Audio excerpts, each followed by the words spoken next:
Okay, good morning, everybody. It's so good to have you here. We are with Fauquier Health in Virginia, and we are so excited because they have just decided to accept a cuddle cot. And so I'm going to have their team kick off with introductions, and then we'll kind of take it from there. So, Jamie, you're up. So I'm Jamie Moran. I'm the director here at the LPRP here at Fauquier Hospital. I'm Megan Toth. I'm a labor and delivery nurse here. I'm Sarah Schiller. I'm the director of quality. And I'm Sandy Scheich, director of nursing operations. Hi, I'm Christine Harcrest. I'm the chief nursing officer. And hi, I'm Sean Thompson. I'm the chief financial officer. Awesome. Thank you guys so much for taking time out of your day to be here. My name is Erin Maroon, and I am the founder of Ashley's Embrace along with my husband, Anthony. And we did not set out in our lives to do cuddle cots, but it kind of came about out of necessity.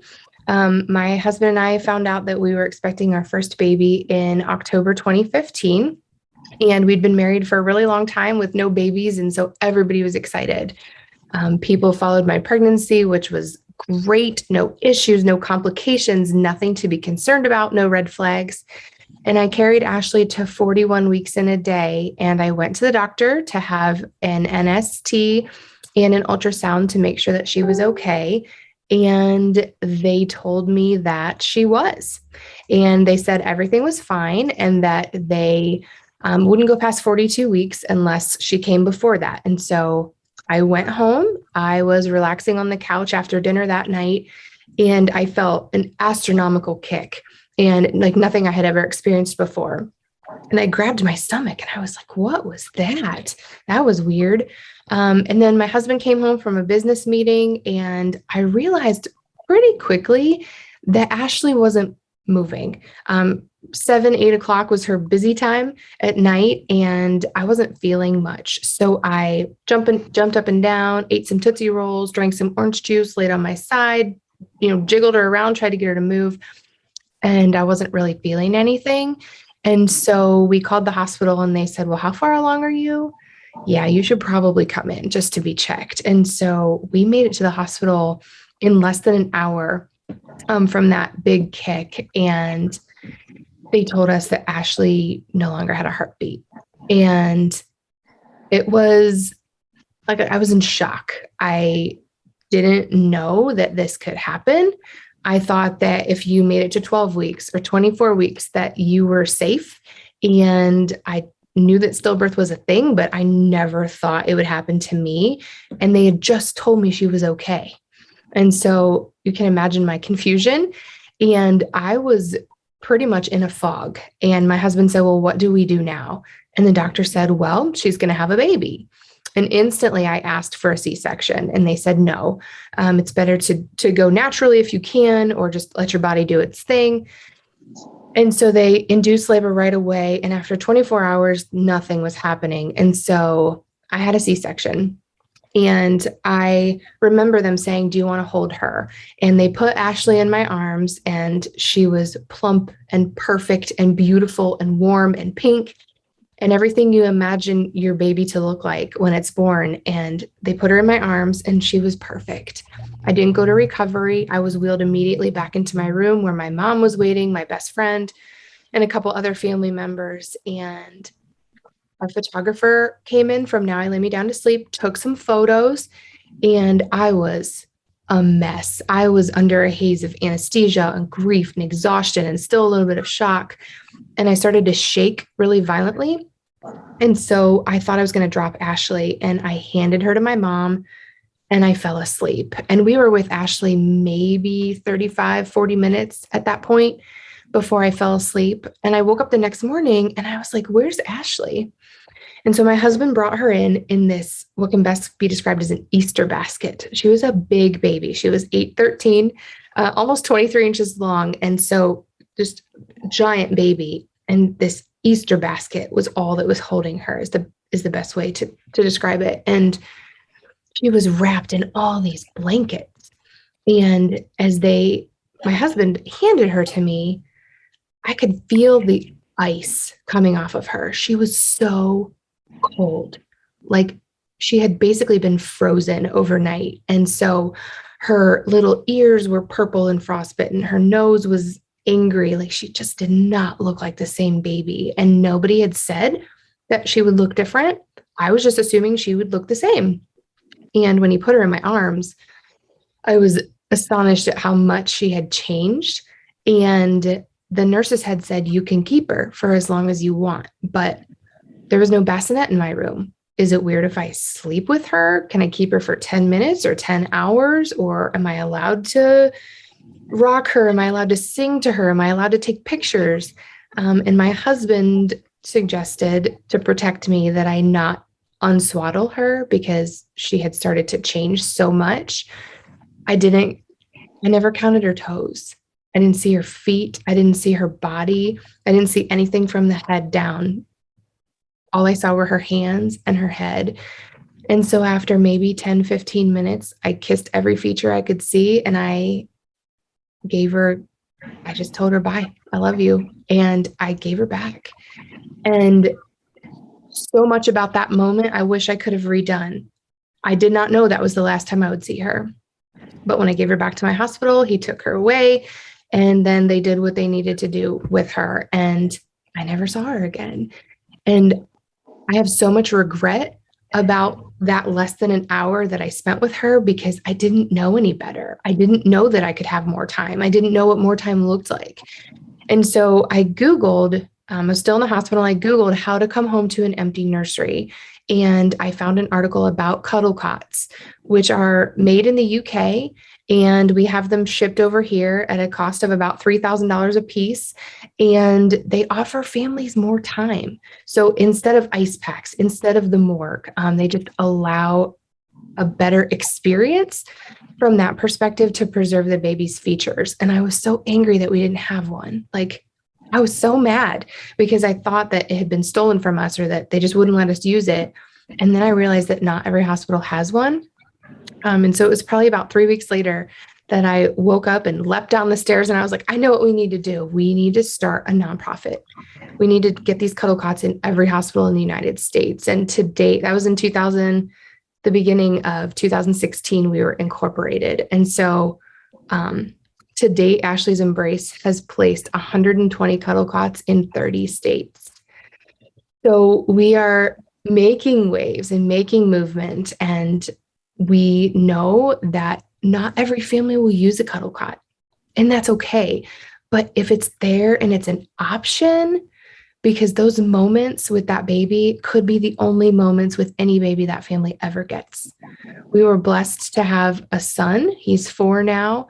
But I know that some families don't get a second chance. And so those minutes are so precious. And so we want to be able to offer that option. And through our journey, we've met a lot of families that have given back and they want to do things in memory of their babies. And so we connected with Leslie Berman, and I'll let her tell the story, but Leslie has become an incredible supporter of Ashley's Embrace and just a huge legacy leaver for her daughter, Willow. So Leslie, I'll let you take it away.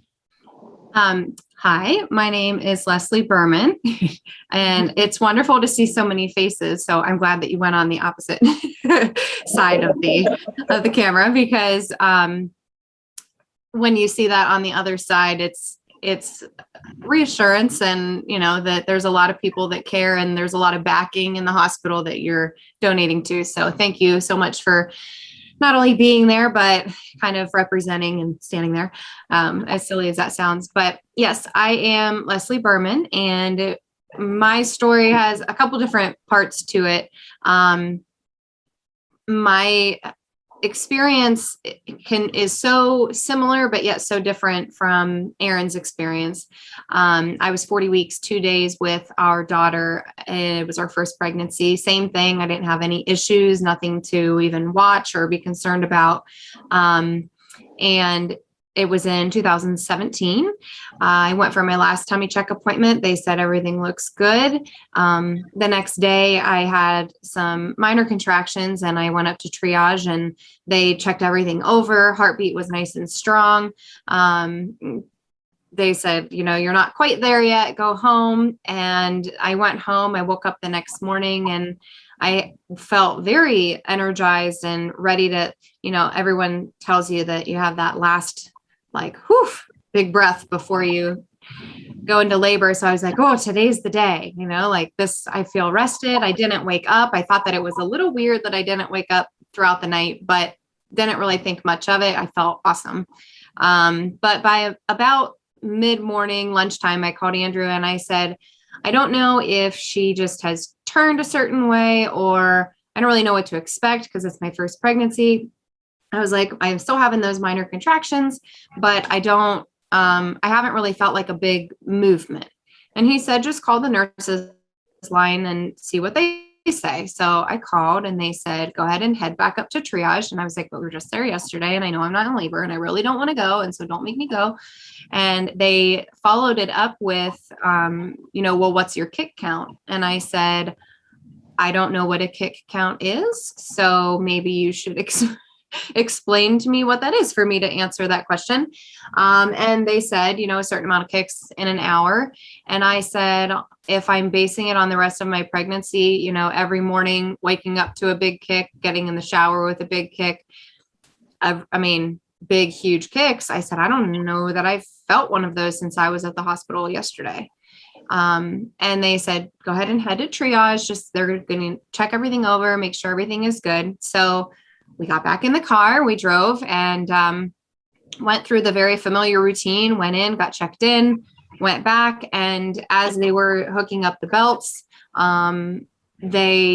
she just kept trying to, go to a different spot. And the day before, the volume was it was like blaringly loud of how strong her heartbeat was and where she was positioned. And they had to turn the volume down. And I remember her reaching back and she just kept turning the volume up. Like if she could just get just a morsel of sound. And it was at that time that we kind of realized that she couldn't find a heartbeat. And, we had the ultrasound, we had the big ultrasound machine. We did all of the things to unfortunately confirm that there was no heartbeat. And it just kind of takes, it just hits you like, why isn't anybody rushing me anywhere to help? Like, and you just can't do anything. It's a very helpless, confused. There's lots of emotions that are happening. And so we decided that a C-section would be better for us. And that was an option for us too. We didn't want, we already kind of had the emotional part of it to deal with and the physical part of doing what Erin did, laboring for however long and doing all of that. And it's like, you know what, I think I just would rather do a C-section. So I had a C-section that night. And when we were in recovery, which, I've had 2 other babies since then. And I think it was somewhat of a blessing that it was my first, because not hearing anything as that process was happening, like, they said, oh, she's beautiful, and lifted and showed me her, and not having anything happen. Like in that moment, I was crushed. But I think, and my heart breaks for the people that have losses in between their kids, because it's like you've experienced the other way. And so, yeah, things that nobody tells you. But so anyway, we were in recovery and we wanted to take some pictures when we got back to the room. And so I said, she had already kind of started to change. And I just said, is there anything that we can do to help with her color? Because we'd like to take some pictures. And they got out this big giant blue treasure chest looking box, laid it on the counter, and they said, we have what's called a Cuddle cot, and explained to me that it was a cooling unit. And I remember being kind of confused at first, only because they said, it pushes cold air through this what looks like bubble wrap. It pushes cold air through here and it keeps the baby cold to preserve her features. And your initial reaction should be like, I want to cuddle this baby and I want to keep her warm and I want to do, and I was like, that's interesting that it's cold, but also makes sense. I suppose. And so they took the little piece and they laid it right in my arms and then laid her right on top of it. And I was able to hold her the whole time I was in recovery. And I was able to look at every little feature without feeling like I was going to mess something up or make it worse or, so I was able to unwrap her and look at her little feet and her hands and just experience that with her. And then after recovery, we went back, and because of the Cuddle Cot, my entire family, for those that were comfortable, were able to hold her and meet her and look at her. And then even past that, like it was overnight. And so I was able to, we wrapped her, we swaddled her back up, put her on the Cuddle Cot in the bassinet because it fit right into the bassinet. And I have the memory of waking up and just seeing like, this little swaddled baby with the hat, with the big bow and her little nose sticking out, and then kind of drifting back off into sleep. And because of the Cuddle Cot, my priest was able to come the next day. And so I had those experiences that obviously I didn't realize I would need to prepare for, but in the moment it was like, I wasn't rushed for all the other things that were flying through my head and just trying to wrap my head around what was happening. I had time to be able to process being with her. And so after my priest came, my family was able to each hold her again to say goodbye. And there's no greater gift. I mean, for me to hold her, that's a wonderful, wonderful gift. But for my family for her to be able to be held by her grandma and her grandpa and her great grandma and aunts and uncles and, cousins, and like, that is such a huge thing. That's a huge, huge thing. And I would not have had that if we didn't have this Cuddle Cot. So fast forward a little bit, throughout the whole process, I kind of was very calm. I was like, it's out of my control. I can't do anything to change the outcome. Just try to experience every single thing that you can in the short amount of time that you have. And I was just real calm. But as we were looking through pictures on the camera, my husband, for some reason, took a picture of the little plaque that's on the outside of the Cuddle Cot.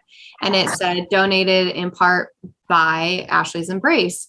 And I was like, wait a second, this is donated? This wasn't just something that the hospital had.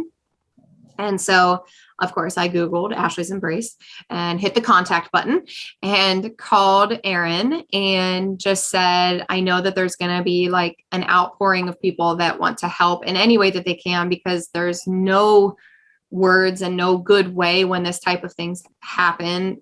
They want to be able to do something. And so how can I get a Cuddle Cot? Like, I noticed that it says in memory of. How can I get one in memory of our daughter? And she said, you mean like it was something along the lines of, you mean like a whole one? And I was like, yes. And she said, we were new at this.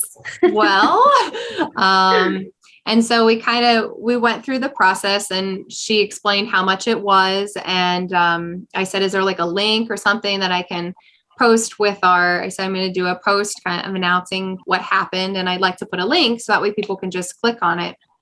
And she said, yes. And so through just, I think the first month, just through everybody who heard about it and everything, I think we raised enough for one. And then after that, I was like, how wonderful that we raised money for a Cuddle Cot, and her name is going to be on it. That's a beautiful thing. Like, I'm going to be a part of these people's stories and give them the gift that Erin gave me to have, that different experience. And I just kind of thought, well, one, maybe we'll raise enough for 2 more.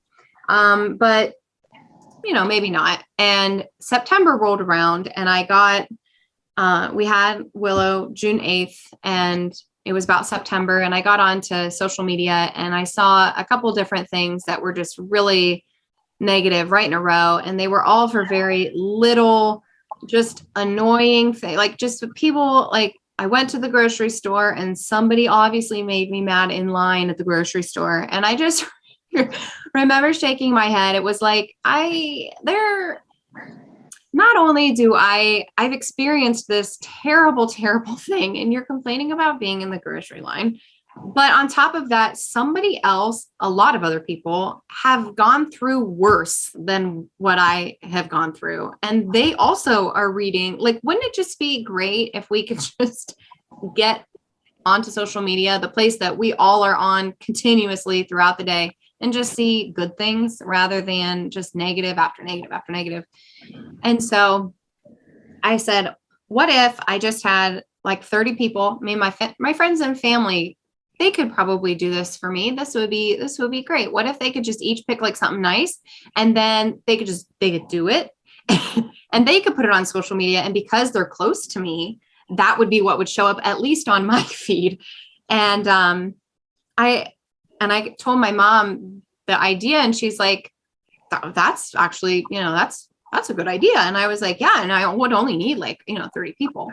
And so I put on my Facebook page, I said, I just need like 30 to 60 people. Cause I thought maybe if one person doesn't do it, or like if 2 people do it, that's over the top.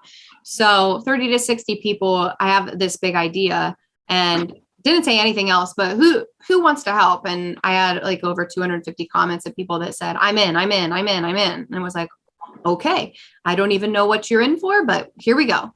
And so we went and we made a list of 30 random acts of kindness and printed out a blank October calendar. I realized that October, I learned, because I had no concept of how often that happens, whether it's miscarriage or stillbirth or any kind of loss. I had no concept, and I figured I'm past my due dates and nothing has been wrong so far. So I'm safe. I'm good. I don't have to even think about that. And, through going through it, you learn that the statistics are 1 in 4 that, and that's mind blowing to me. But through that research afterwards, I learned that October is Pregnancy and Infant Loss Awareness Month. And so at the end of September, when I had this, big grand idea, I was like, well, October's coming. We better start. Nothing like last minute. And so I printed out a blank calendar and filled each day with a random act of kindness. And all the people that said, yes, I'm in. I said, what's your address? I'm just going to send you a copy, like with instructions. And I made over 350 of these little teeny mailers and took them over to the post office, and was a nervous wreck that everyone was going to think that it was crazy and no one was going to do it. And they were going to open it up and throw it away. And after I mailed them out, it was about 3 or 4 days, and it took off.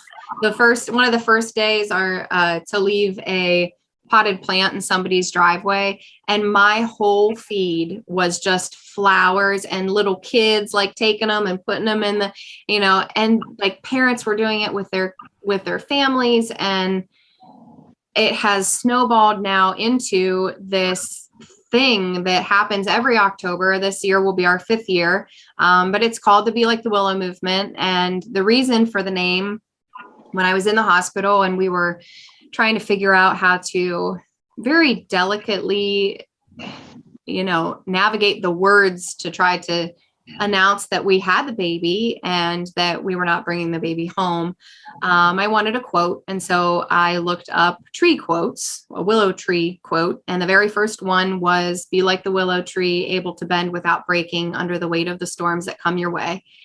And as soon as and it's an alarm and we have to go somewhere. As soon as I read that quote, I got goosebumps and was like, that was it. Like, that's exactly where I'm at in my life right now. I am devastated. And this is one of the, if not the worst things that has ever happened to me. And I can either take this experience and I can let it break me, or I can bend, like the willow tree.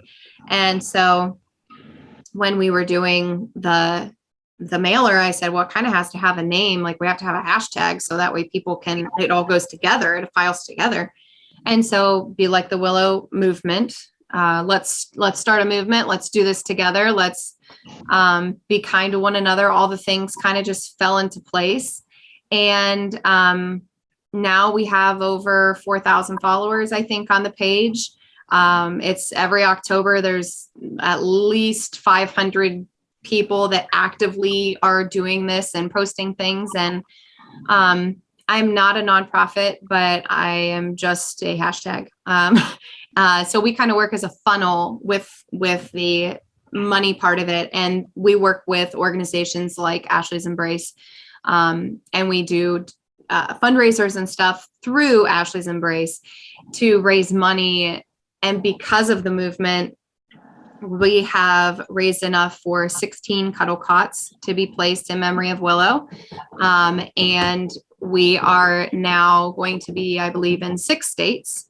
And that's just mind blowing to me. And that's it, even more so that that I led, but it's the people around me. It's the people that have gone through it or know somebody that has gone through it, or, a grandparent that has lost a grandchild, or somebody who had this experience and didn't feel comfortable talking about it. And it's that feel good for them to pay it forward. And that's crazy. That's over $40,000 just from people that feel a connection in one way or another.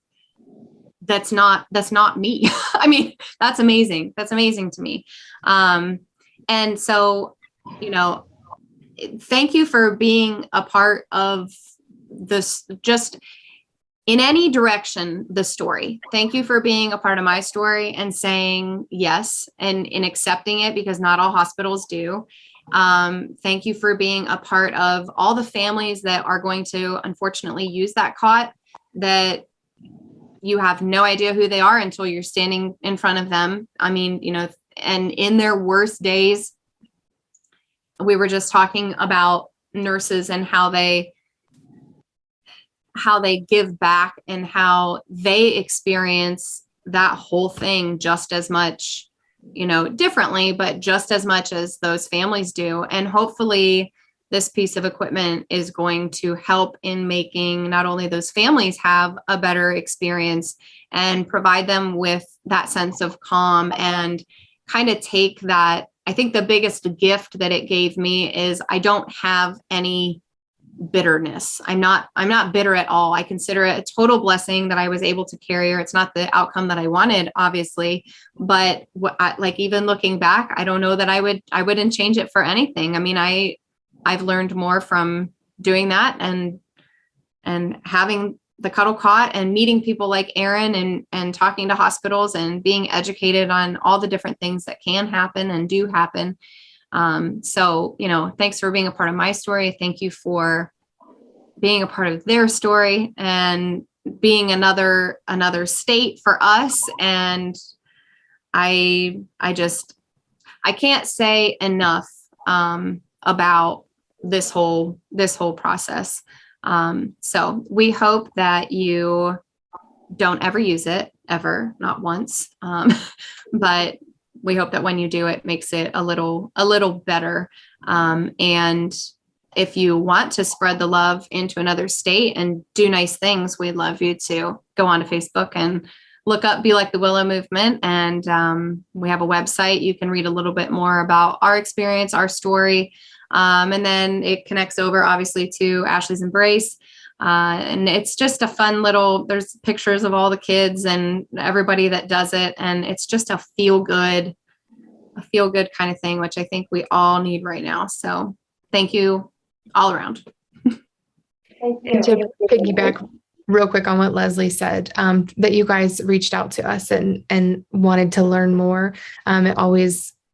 is comforting to us to know that it's going to a hospital that will steward this gift in a way that is meaningful to the patients and to the staff. And so we like a heartfelt thank you for not only saying yes, but for wanting to learn more and wanting to offer this as care for your patients, because doing this day in and day out, I know that loss happens and no matter where you are. And so if you've seen it or deal with it, I know you take it home too. So thank you. Thank you. Do you guys have any questions or any comments or anything you want to say before we let everybody go?